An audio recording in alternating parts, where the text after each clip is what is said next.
Well, Dan, FP1 out of the way. I know everybody says it's housekeeping and whatever, but it's nice to see you at the top of those timings in what was a wet, then a dry session, but you made the right choices and you put some good times in. Yeah, I mean, it's nice to be the best housekeeper here, isn't it, you know? Yeah, I mean, FP1 doesn't mean anything these days, but, you know, it gives us a good gauge on the car balance. Car feels great. Engine feels strong.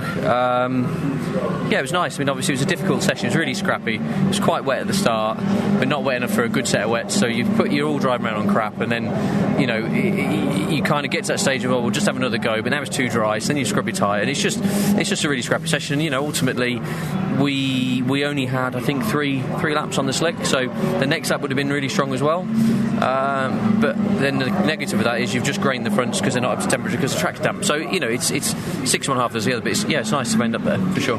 A couple of changes to the circuit here, not least of all where we used to see cars flying in the air and providing some good entertainment for the trackside fans. Now you can't do that because it's changed a little bit on the inside of the chicane, hasn't it? You say you can't do it. Ah, okay. Well, yeah. not wreck your car. No. Well, we're still having a go. Yeah, it's changed. Okay. It has changed the circuit dynamic. You can get up that curb. I don't know if it's quicker or not because obviously it was really, with the circuit changing as it was it using the curve that made the car better? Was it keeping away from it?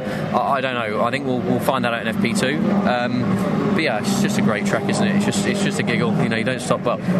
One, you can't breathe, but when you do eventually recover and you get your breath back, it's just a great place to drive a racing car. Looking at the weather forecast for the weekend, it looks like we might have the odd shower here and there, but pretty much it's going to be dry, I think. But it does dry quickly here. Yeah, I mean, you know, with this very famous wind that we seem to have, I think anything would dry quickly, you know. So it's it's literally like being in a wind tunnel. But you know, it's a great circuit, wet or dry. Obviously, we had that torrential downfall for race 3 last year. You know, I ended up crashing because I got a bit big for my boots. But at the time, you know, I think me and Camish had both come from the last row. We were up to sort of P7, P8, and you know, we had a great run through. So we know we've got a good car in the rain. So you know, whatever it is, we'll be okay. You've got a decent amount of hybrid. Use that to best advantage. Yeah, absolutely. I mean, there's not really an excuse now why we're not on the front row in qualifying.